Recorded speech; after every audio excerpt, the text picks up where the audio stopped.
Hey adventurers, well, I've only got one more day with this bike, and I thought I'd give you my opinions because that's what everyone keeps asking.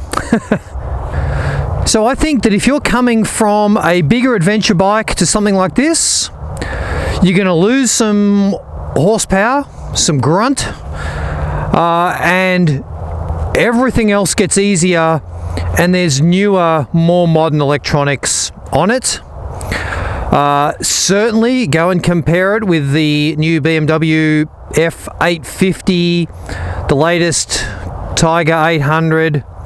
Sure, go and look up some reviews on them and see what people say about them, but there's nothing wrong with this bike. You're gonna like it unless you have that craving for the big horsepower.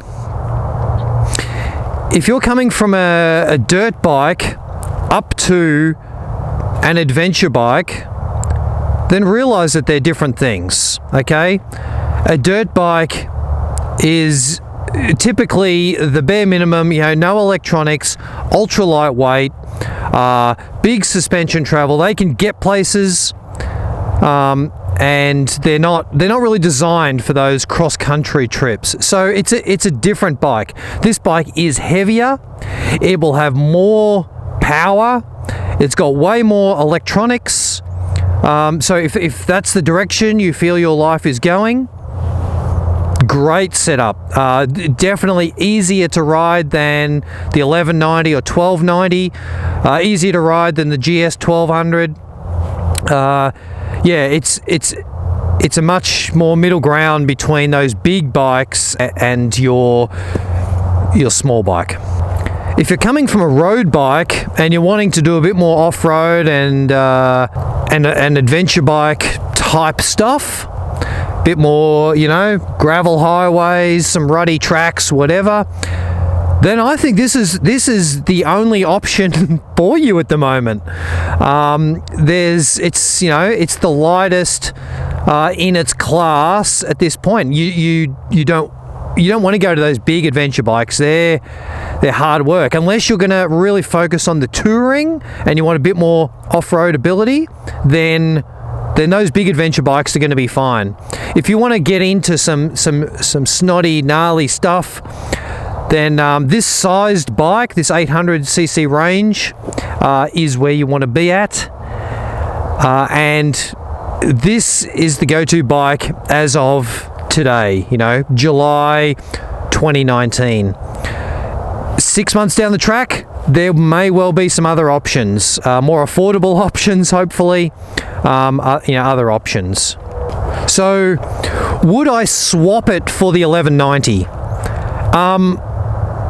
If we're talking about direct swap from the bike that I've got right now to this, then yes, of course. This is a more expensive bike, more sophisticated electronics, which appeals to me. It's lighter and it's just as comfortable out on the highway. It's a no-brainer. Why wouldn't I swap it? What's stopping me? Well, it's bloody expensive. It's more expensive than my 1190. I believe that's not quite the case in some other countries, but in this country it is more expensive. So that is holding me back. And really there's not much else holding me back. It's lighter. It's got the newer electronics, and it's really comfortable on the highway. There's not much stopping me in that department. If my 1190 had cruise control, had those 9 modes of traction control, then it would be a bit more of a question, because I would have all those things and I would only be sacrificing weight for horsepower. The 1190's got a lot more horsepower, and if you like big horsepower, which is great out on the open road, then the 1190 is or 1290 is the better bike for that. But if you want to go more off-road, then this is a much easier to handle package. So there's a lot of people saying, oh, it's just another heavy bike. You know what, those people need to just get over it, because it's not a dirt bike. it's not a motocross bike. This type of bike is not even trying to be in that market. It's being as off-road focused as possible for an adventure bike. So, it's a moot argument. You can't just go, oh well, it's just still too heavy. Well, fuck it, just use your dirt bike. There's nothing wrong with a bloody DRZ 400 out, doing big long trips, cruising. No electronics on it. It's just the bare bones, and it can do everything. So do it. There's no point complaining about it. However, to those guys saying they want a bike like this with no electronic options, they just want to be able to use their throttle, and they don't want the risk of getting stranded because of electronic issues, then I can understand your point of view. But it's never going to happen. It's like, they invented seat belts and they made them compulsory to put in cars. Modern bikes have to have some of those features, like your ABS. It's compulsory. So yeah, unfortunately, it's just not going to happen. You have to, sorry, I can understand that concern.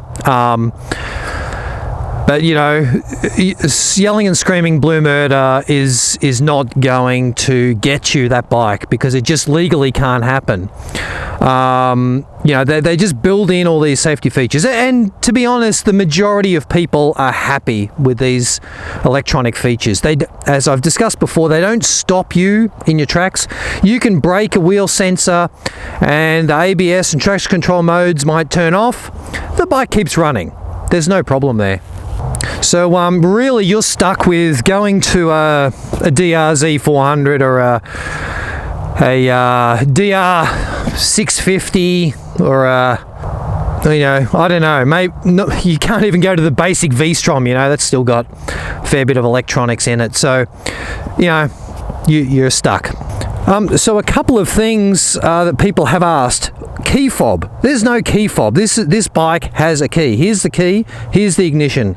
The fob thing from the 1290 got dumped. I don't know if that's to keep costs down, or if it's because those fobs are having all sorts of issues. So that is not a thing. The headlight is not a lean sensitive light like the 1290. That's not a feature on this bike. You've got low beam, you've got high beam, and you've got like I think they're your Parkers, or they might be additional high beam. There's no lean sensitive stuff, so don't worry about that. So what don't I like about this bike? There is some things that I don't like. Every day that I've been out riding, I've got to hose out this pocket on this side and the other side.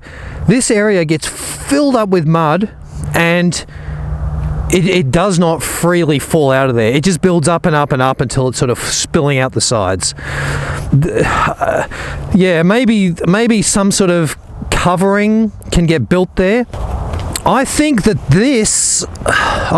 this little cover is going to get snapped off one day. I think that's gonna break. Some sticks and rocks and crap are gonna come through here, and that's gonna smash off. So I'm sure there'll be some aftermarket option for that. It's just pretty crappy. As mentioned 100 times, I don't like that retrofitted heated grips. I love heated grips, and this thing's a bit dodgy, but it's no deal breaker.